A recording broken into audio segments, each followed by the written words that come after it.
So let's go ahead and get started. Everyone always asks, how do I find out the stories of crimes against real estate agents? I created what I call Home Base.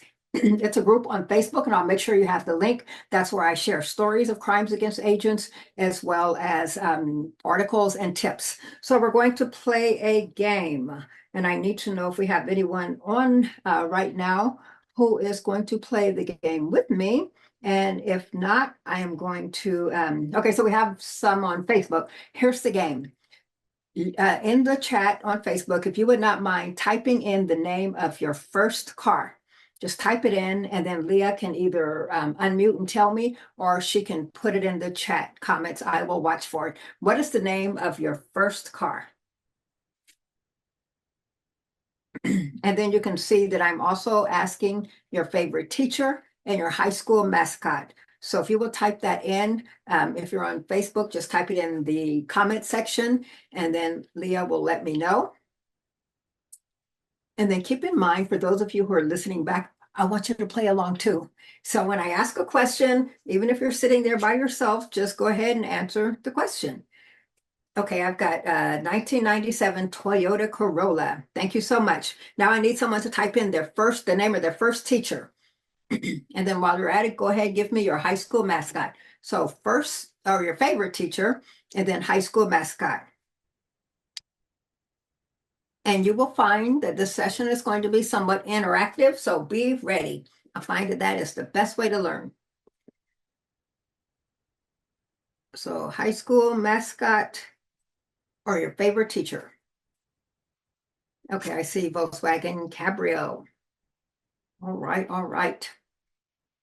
So let's do one more answer. Okay, I see a Grand Am. Okay.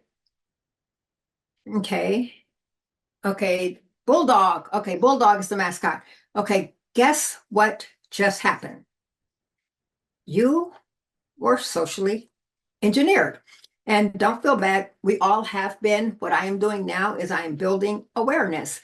What social engineering is when a criminal, typically on social media, will trick you into giving information that you typically would not give. Oh, someone said a favorite teacher, Mrs. Bingham, and the mascot is the Falcons. Thank you all so much for participating. Social media is when criminals trick us into sharing information that we typically wouldn't give, such as the information that I asked you, but don't feel bad because I'm one of the good guys. So here's what happens. Whenever you lose a password, you can't sign into an account, it's going to ask you for a security challenge. And that security challenge will be what? What's your favorite teacher? What's your pet's name? Your mother's maiden name? Your first car? So do you see what happened? So typically we don't think twice about giving that information because it's fun. We're just participating. Criminals are using that information to steal your identity or to guess your password. So going forward, everyone needs to be careful with the information that you share. We don't want it to make you a victim. Now let's talk about what social engineering looks like in real estate. And what we're doing today is we're talking about crimes against real estate agent, safe practices, how to build your business using real estate. And I'm going to touch upon one of the biggest crimes that's happening now, and that's cybercrime. And we're going to touch upon how generative AI is playing a role in that. So cyber criminals use social engineering to plan their social media calendar. I'm going to talk to you about how you can use the tools to do the exact same thing. They want you to click on potentially malicious links. And we're going to do some show and tell. I will give you an example. The main goal is to trick agents or buyers into revealing personal and or financial information. If you're here today and if you're paying attention to what I am saying, you can avoid being the victim of a cybercrime. Not only that, but you can protect the consumer and do your role in making sure that they stay safe. In this day and age, you all keep hearing that you need to show your value proposition. And you know that you need to get the buyer to the table to sign the buyer agreement. I get to do this all across the country, and I'm finding in some states they're already doing that. And for the rest of the country, everyone's hair's on fire. Everyone's thinking, how do we get them to the table? You're going to lead with safety. You're going to talk to buyers and sellers about a consultation, a safety and security consultation. One thing that I have found is that 100% of every adult is concerned about safety and security. No ifs, ands, or buts about it. So for your buyer consultation, you're going to say, we're going to have a consultation where I'm going to explain how to keep you safe during the buying process, safe from wire fraud, any other scams and fraud. And also, we'll sign the agreement and we'll get business out of the way. You see how I did that? And you're going to do the same thing with a seller listing, and I'll tell you how to do that. I am Tracey, the safety lady. I have the honor of hosting the country's only real estate safety podcast. It's called Drive with NAR. And I'm going to give you a link at the end, or you can just Google it or go to the NAR Realtor website. I also write for Inman, Realtor Magazine, The Close, and our RIS Media. So I have a pretty big platform.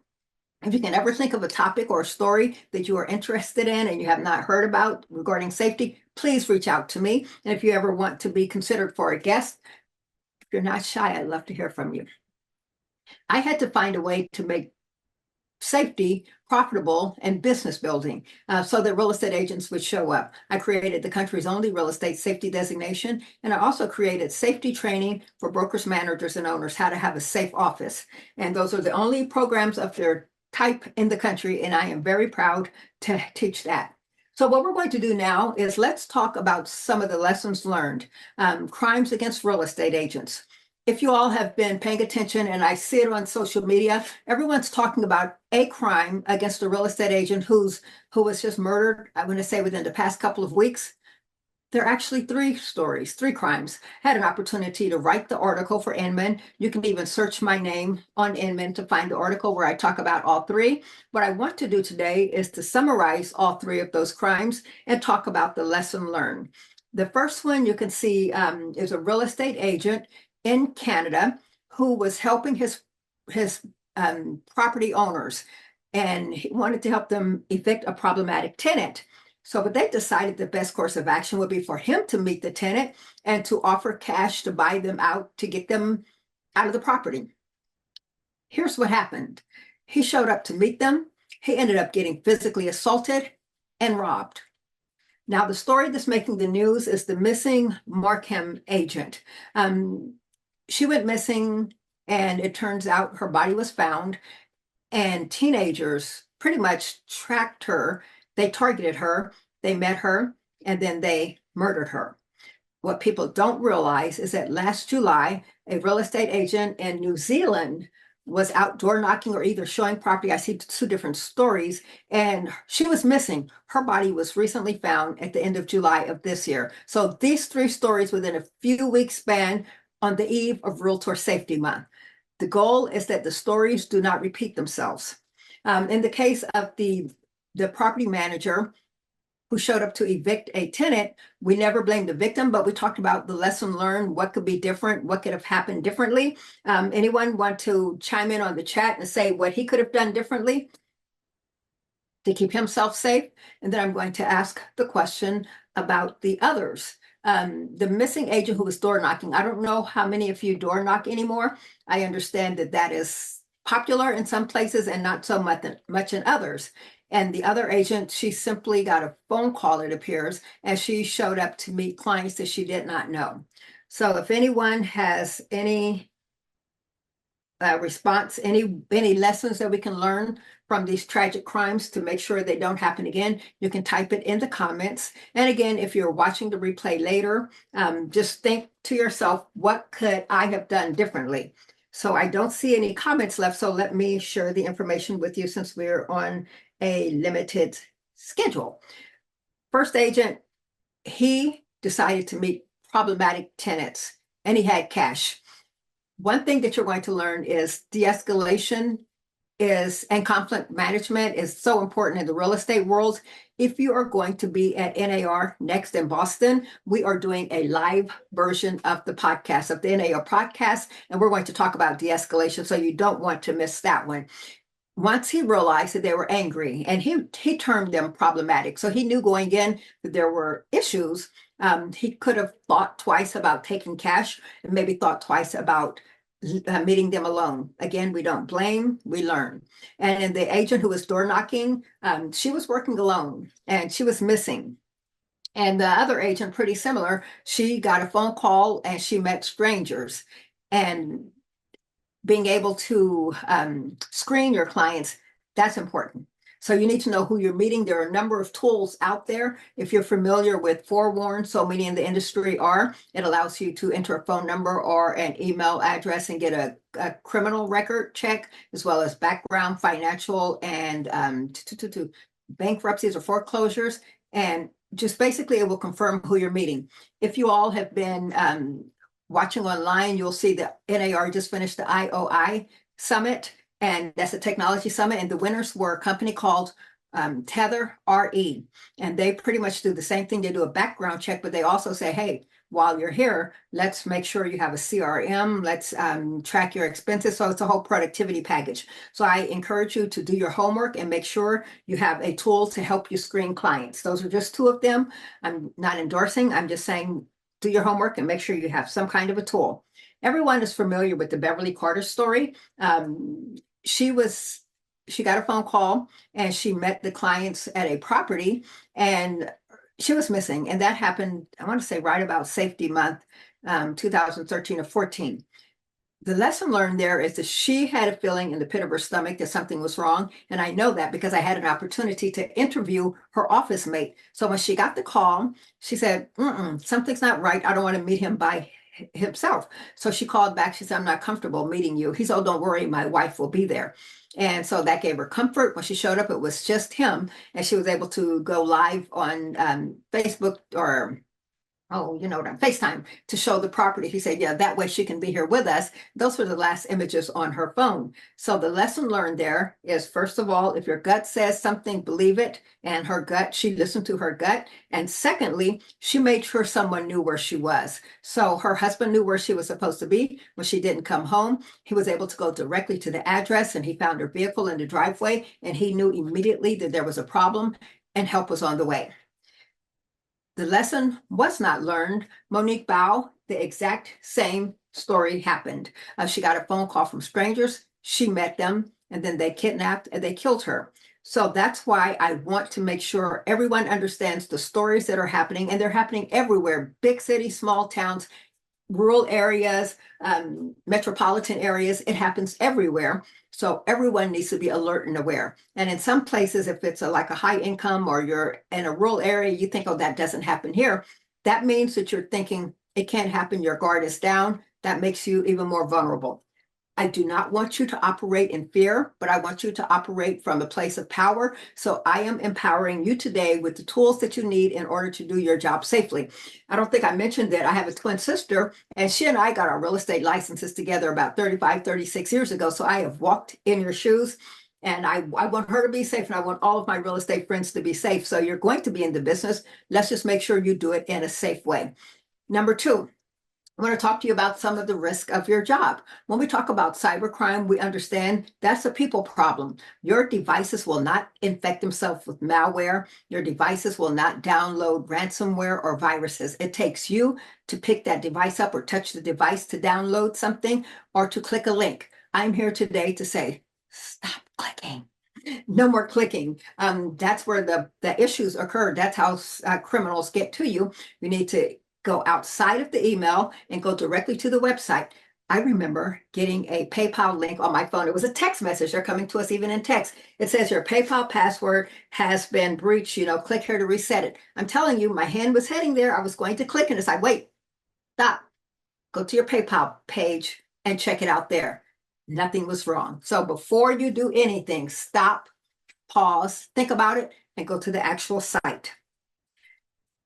You already know there's no such thing as privacy when you're online. Understand that there's no such thing as privacy when you're using the AI tools that everyone is going crazy over nowadays. I want you to use the tools, but I want you to use them in a safe way. Understand how they can impact you and your business. There are 4 types of businesses, and each of you is considered a business, even if you are an individual agent. There are 4 types of businesses. Number one that will be hacked. Number 2, one that has already been hacked or had a breach. Number 3 is one that doesn't know it's been hacked. You don't know it yet. That's dangerous. And the ones I'm talking to today are the ones that have taken the proper steps to avoid being hacked. If you listen to what I am saying, you cannot be the victim of a cyber crime. And if you have any questions as we go along, put it in the chat or put it in the comment section on Facebook, and Leah will let me know. I'm thinking we're going to probably go all the way up to the end, so jump in with your questions as we go. And keep in mind that this is an abbreviated program. Usually I have 60 minutes minimum or even 3 hours. I just got back from doing a full day. Where was I? In Montana, and I'm heading to Wyoming to do the same thing, 8 hours. So I can talk, but today I am summarizing it so you still walk away with the information that you need to stay safe and to protect the consumer. Tighten up. I had an opportunity to talk to someone in the industry, a company that had a data breach that impacted real estate agents and consumers. It was a nightmare. I said, what advice would you give me to tell real estate agents to avoid the same fate that you experience? He said, tell them to tighten up your cybersecurity protocols, and then understand that you need to invest in cybersecurity training. He said, if you don't do it now, you will do it at the end, and it's going to cost a lot more. And he said, the one thing that's most important that you can't put a price on is the reputational damage. So my goal is that you don't experience that whatsoever. You are the target. Now, this is another comment that I got from a Colorado Bureau of Investigation cybercrime agent. I said, what do I tell the industry? She said, tell them that you are the target. If I ask you why you're the target, the answer would be what? This is where the money is. This is where the transactions are. This is where the data is. Real estate agents, you have a lot of client data and information. The cyber criminals want that. So my goal is to make sure that you are not a target. So let's talk about some of the top risks of being an agent. Overall, your job description talks about meeting strangers alone, sitting in empty houses, and going to listing appointments with strangers. Today, I want to talk to you about the email part of it. We can't do business without email, but that's exactly how cyber criminals get access to not only your information, but your client's information. Wire fraud is off the chart, and it's not, the numbers are not going down. But guess what? It's completely preventable. It's something that you can advise your clients and save them from being a victim. So that is what I'm saying. When I say lead with safety, that means when you're talking to your seller during the seller listing appointment, you're not walking in just talking about how much they're going to, their net proceeds or CMAs or the marketing plan. You're walking in with the safety and security checklist, and you're telling them, get personal pictures off the wall, jewelry out of jewelry boxes, medicine out of medicine cabinets, right? You're also talking to them about wire fraud, that the criminals are going to be looking for them, seeking information, especially important to buyers. So now that you have the buyer in your office and you've told them that we're going to talk about the real estate process and how to keep you safe and secure during the whole process, come on in and let's have this consultation. This is where you're talking to them about wire fraud. This is how you show your value and build your value proposition using safety. You can stop these crimes. When we talk about AI, people first started saying it's the wild, wild west. You have agents using it for listing descriptions. Some are using it to write content. Some are using it for other things. But no one was talking about how to do it in a safe way. Everyone was doing their own thing. That is dangerous. That is my AI image, and you'll notice that I will stop and give credit to AI images, and you need to get in the habit of correcting it. You can't judge a book by its cover, and this is even more important in the age of AI. If you are an upscale agent and you're saying, I can tell whether or not someone can afford my property, and this fella pulled up, you would say he can't afford it. You would be wrong. This is Sam Walton, the founder of Walmart, one of the richest people in the world. You're going to learn that you cannot make judgments based on what you see. So important in the age of AI. Most people know who this is. This is Ted Bundy, a notorious serial killer. People described him as charming, clean cut, and good looking. If you judged him by what you see, it would cost you your life. She's a cutie pie. She looks like an old high school yearbook. This looks like someone who could be a neighbor. They're all serial killers. You can't judge a book by its cover. What you have to do is trust your gut. That means when you're dealing with people, that means when you're dealing with artificial intelligence, you need to listen to that built-in survival mechanism that is hardly ever wrong. It has one agenda, and that is to keep you safe. Do not ignore it. This book ought to be required reading. I've got a few copies on my bookshelf now. It's called The Gift of Fear by Gavin De Becker, and it teaches you how to be safe. Now, I remember when we used to talk about, will technology replace real estate agents? The question now is, will AI replace real estate agents? I get different answers. Sometimes I had an agent in Virginia say, until AI can look you in the eye, shake your hand, and talk to a person, then it will not replace us. Then I saw that there's a real estate company in Los Angeles or Las Vegas trying to, it created an AI agent. But what you need to keep in mind, real estate is highly regulated. There are only so many things that chat bot that you see there that you can do. So right now your jobs are safe, but understand that they're coming for you. When she said you have to be able to look AI in the face and shake its hand so she wasn't worried, meet a Mecca. I saw a Mecca do that exact same thing during an interview. Just understand that you need to use the tools so that your job is safe. They're replacing people in warehouses. Even CEOs are not safe. So the question becomes, is AI a friend or is it the devil incarnate? It can be both. Let's talk a little bit about how, and I'm looking at the clock. Okay, let's see if we can talk a little bit how, and I'll do a little show and tell, and then we can get out of here. You can't believe what you see, what you hear, and what you read anymore. There's so many AI tools. I understand from talking to agents that ChatGPT seems to be the most popular one. You can use the tools to do all kinds of productivity work, from writing letters, translating blog posts, social media posts, videos, even ebooks. And I'm going to give you one that ChatGPT and I co-wrote. I am the one saying, talk about safety and security content, because that's something everyone cares about. Anything good can be used for evil. So as excited as we are to use these tools to create safety and security or any kind of content and images, criminals are using them too. What you need to understand is that AI hallucinates. In other words, it lies. You need to fact check everything. Here's an example of how it lies. Someone asked, what's the heaviest hippo ever? You can see that it gave a name to the hippo. It gives the weight, and it's very descriptive. And if you didn't know better, you would believe it. It's all a hallucination. It is all a lie.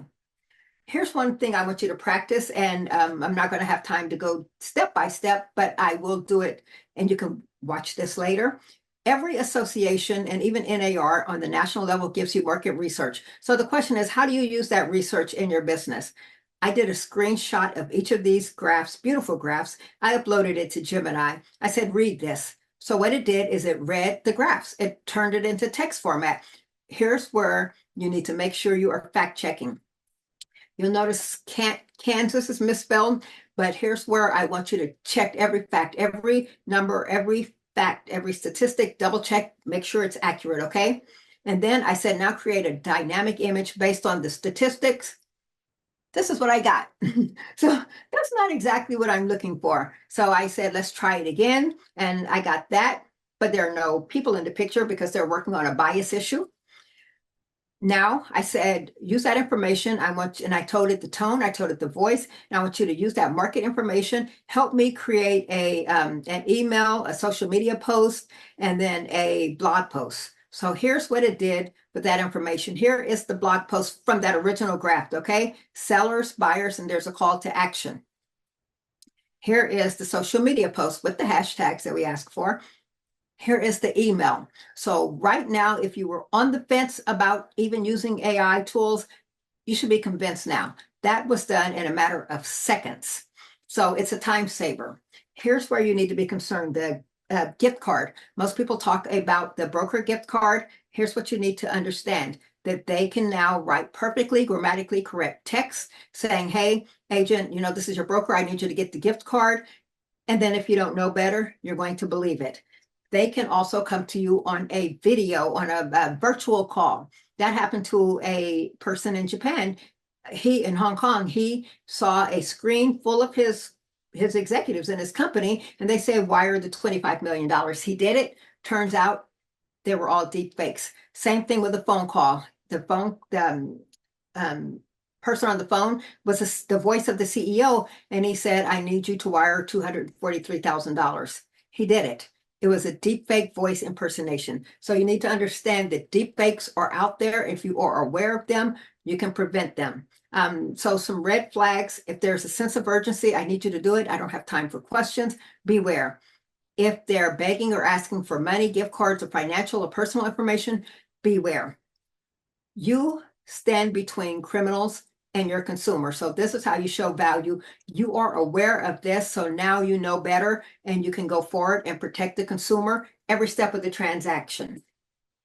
You don't always have to be nice. Some people say please and thank you. I didn't think I needed to, and I was pretty disappointed. I'm in the purple box. I'm saying you didn't come close. You didn't do what I asked you to do. I was disappointed. Look at the first red arrow. It said, I think it's time for both of us. It's best for both of us if we end the conversation now. What? Be nice. And I've heard people who say they say please and thank you just in case the AI comes to life and they want to be on their good side. Okay.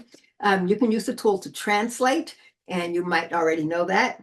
The mayor of New York was able to send his voice to 40 languages to his constituents with a message. So imagine the power of it, how you can use that for good in marketing, but also think how cyber criminals can use it. So I'm looking at the clock and we're running low on time.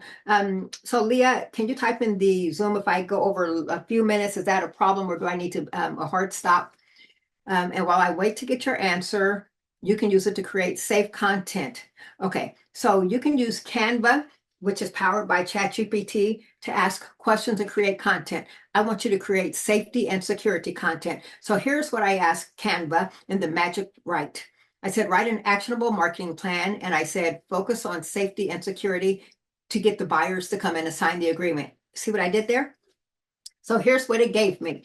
Leverage social media, and you will notice all of these tells me exactly what I need to do in marketing, and it will say it's focusing on safe and secure property buying, property safety features, cybersecurity assurance that ensure clients that their data is protected. So I am saying create safety and security content, because that never ends up in the spam folder. No one's going to delete helpful safety tips and say, nah, I don't need it. They might do that with recipe or garden tips if they're not interested in it, but safety and security, 100%. So you can create safe and secure content. So here's what I want you to do. Everybody can be an author. Again, I wrote a book for you all, so everyone can be an author. Here's what I want you to do. We're about to have, I forgot you're in North Carolina. You might not have the winters we have, but okay, that's okay. I said for the summertime, create a summer guide for sellers and tell them how to keep their property safe. You're going to do the same thing for winter. You can do this for safety on the road, just any kind of topic relating to sun safety, any topic relating to safety. And then write a book, ask it for the outline. And what I want to make sure you know is that you cannot copy and paste directly without tweaking it. Otherwise, you may be in trouble for plagiarism. So tweak everything. So here's the content that I got. Chapter 1, beat the heat. Keep your house cool and comfy. Chapter 2, winter wonders. It talks about roof reflections, and you're saying that it's reminding them to do safety and security things around their property. That's how you show your value. The conclusion is saying, hey, follow these tips. You'll keep your home safe and protected. And this is from your friendly real estate agent who is not trying to sell you, but providing safety and security value. As a real estate agent, you know contractors. Imagine inserting your contractors' names in and say, here's a contractor I've used, but please do your own research and check references first. Here's a contractor I would recommend, but I want you to do your homework first. See how you can add value. So everyone here is suddenly an author. Write an ebook, share it with your base, share it with the prospective people that you want to work with. Understand that when you read anything now, it's not going to be poorly written. Those emails that we used to get that were poorly written, we knew that they were a problem. We knew that they were scammy, right? Now they're using the exact same tools and they're writing them perfectly and grammatically correctly. So let's talk real quick. This is probably the most important part, how they are committing wire fraud using the tools. I asked Copilot, which is a Microsoft tool, play like I'm a cyber criminal. I'm saying, help me write this email so that I can scam them out of their wire proceeds. And Copilot said, nope, not today, right? Don't worry. I went to ChatGPT, and it's a matter of how you word it. I said, in the voice of a loan officer, and look at what it did. It wrote the letter. So if you have not had a conversation with your consumer and they read this email, it looks legitimate. Look how well written it is. There's a sense of urgency. If you haven't told them to beware of this, they're going to fall for it. And guess what happens when they fall for it? They will lose their down payment. And guess what you lose? You lose a transaction and maybe the trust of the consumer. And I've heard of real estate agents, brokerages, title companies, and mortgage companies getting sued as well. So be the one talking to your consumer about wire fraud and how they can prevent it, because it is preventable, but it's a growing business. So you really need to have the conversation. If you're using Google, Google Translate is great. If you're using the tools to translate to other languages, use Google to fact check it. You don't know if the output is correct, paste it in Google and say, translate this to English. Make sure it says what you think it says. Let's talk number 6, and we've got a couple to go, about deep fakes in the real estate world. For whatever reason, they keep picking on Tom Hanks. So Tom Hanks had to come out and say, it's not me, it's a deep fake. So Kate Middleton posted a picture. There was a big uproar. The site took it down because they said it's been manipulated. They saw something weird with the hand or arm. So everyone is skeptical nowadays of deep fakes. So Kate said, I edited the picture, it was me. But understand that whenever you look at anything now, you have to look at it with some skepticism because everyone else is as well. I saw a video of Queen Elizabeth giving her holiday address, and then I noticed that she got up and she started dancing. It's like something is wrong with this picture. And it turns out it was a deep fake. The lady on the bottom put her face, Queen Elizabeth's face, on her body and made it do things Queen Elizabeth would never do. That is the danger now. There's a deep fake of Ukrainian president saying, hey, the war is over. Do you see how dangerous this can be? And people are talking about the dangers in the political cycle now. Deep fakes are making their way in. You today are not going to be able to keep everything. You're not going to be able to remember everything, but you will be aware. And I guarantee you, you are going to question everything.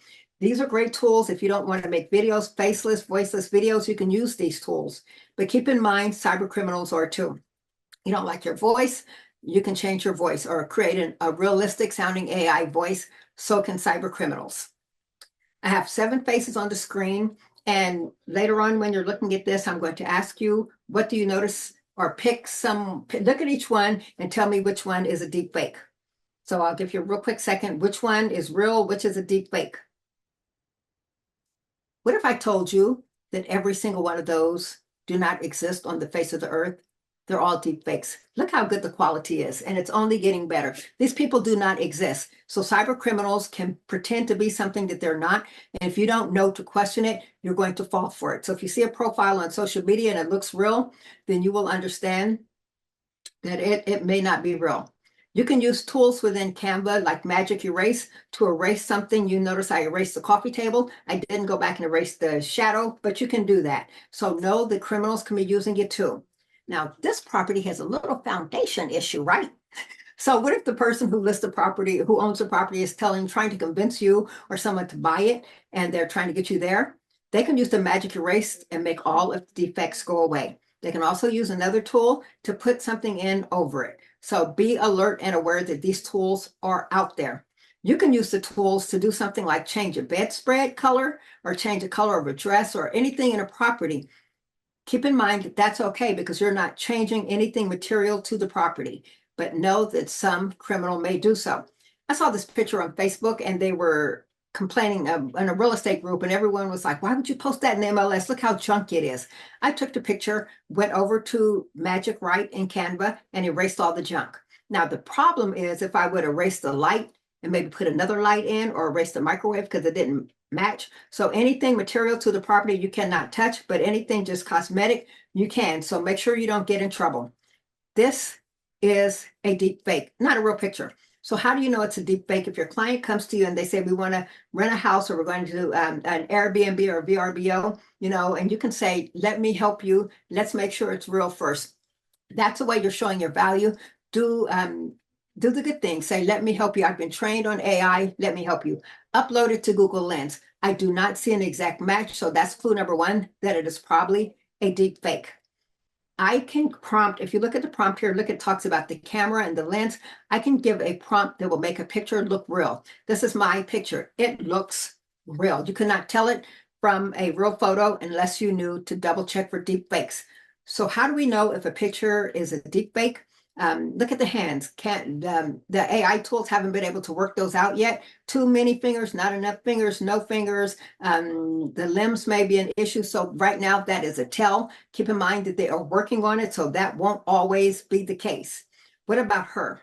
I saw this image on Midjourney. Someone created it. She really loves him. She's got 2 arms around him.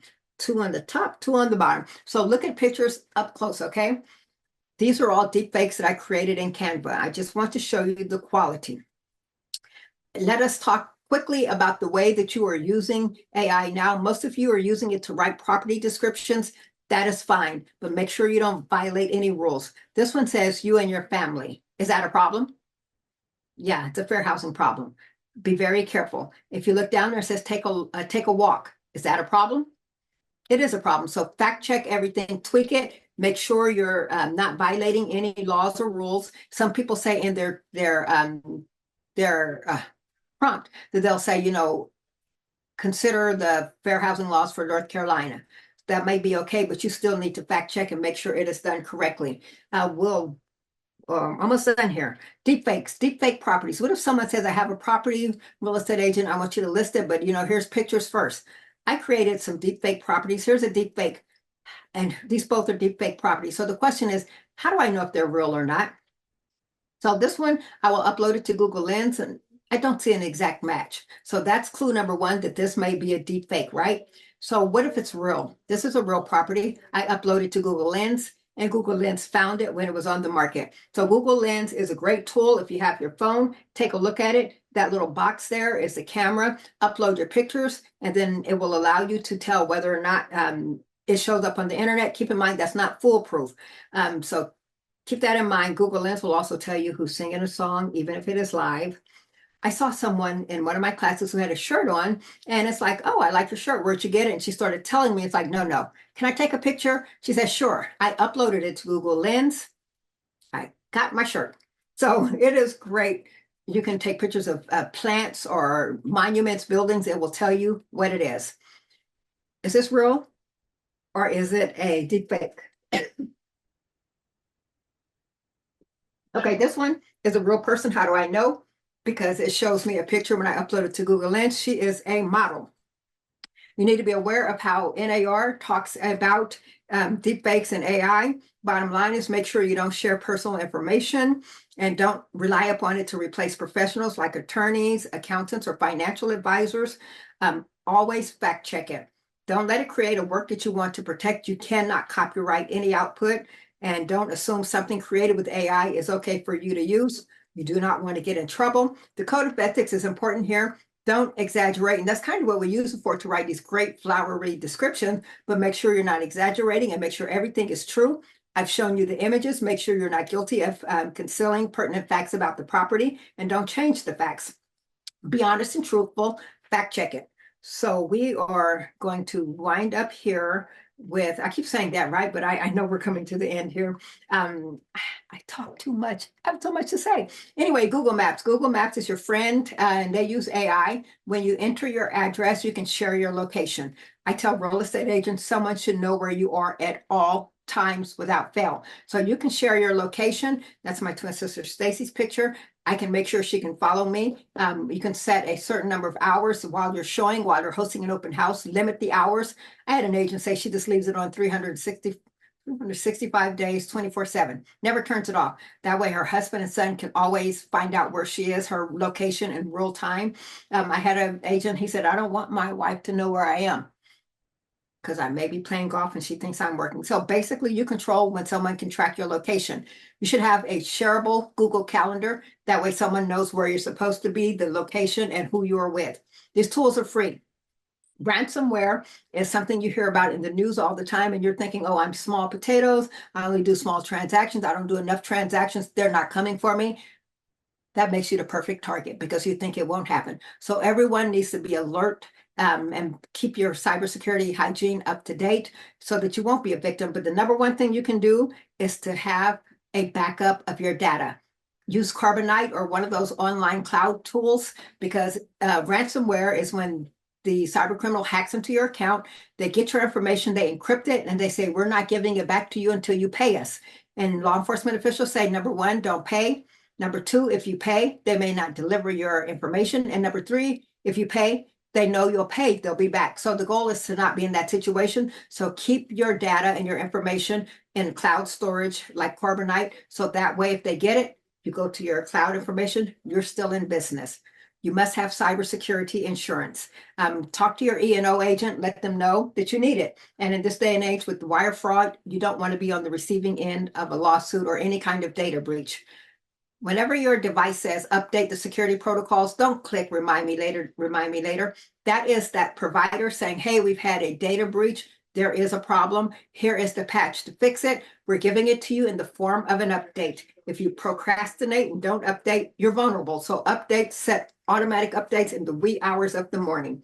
We talked about forewarn is a tool, two-step authentication. That means when you log into your email or your bank account here, it'll say check your other device over here and put in the password. So there are two different places that you have to go to get the information. Criminals will not have both pieces, so you're 99% assured that they cannot hack you. You must have an antivirus on your devices. I had an IT guy tell me Avast is a great free one. I have not had a virus on my laptop, tablet, or cell phone since then. It will stop you if there is one. It stopped me right here from visiting a website.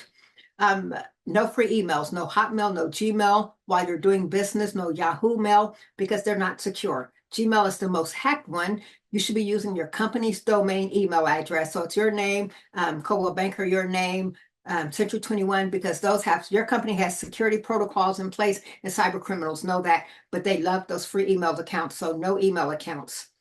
Passwords, that's a tricky issue, but most breaches occur because of passwords. No more passwords, okay? We're going to use passphrases, which are 2 or 3 unrelated words. The green cow is eating dinner in my dining room, or the green cow is on the purple yard. Anything that doesn't make sense that you'll remember. Even better is a pass key. That means your thumbprint to get in, your facial recognition. I mentioned I have a twin sister. Her thumbprint will not get in on my account, and her face, not good enough to get in on my account. So definitely pass key. We talked about the updates. And then if you ever are the victim of a cybercrime and you get out of it, don't just say, we made it. You must report it. Report it to the FBI so that they can track it. They know that there's a certain crime happening in a certain area. If not for you, for the next person, so that they can warn them. Today, you got education. Again, you're not going to be able to remember everything. Don't even try. I'm giving you a cybersecurity ebook that will outline what we talked about today. And then you also are aware now. So that is the biggest deal. Going forward, you need to budget for training. If you have an office, you need to get cybersecurity training, because all it takes is one click, one person clicking a download, and then suddenly you're in the headlines. Again, my goal was not to overwhelm you, but to at least make you aware, and you must question everything. And then when we talk about the deepfake phone calls and the deepfake videos, the solution is to make sure that you have a code word. Here is the homework. Take a picture of this screen, enter your email address, and you'll find out if your email address has been breached or your password has been breached. And it will let you know, and you need to go in and change it. Here is my contact information. Let me know if you need the book. Otherwise, here is the QR code. Download that free cybersecurity ebook that ChatGPT and I wrote for you. And I want to thank you all so much for having me back again. If you have any questions, let me know. And meanwhile, everybody stay safe this safety month and year round.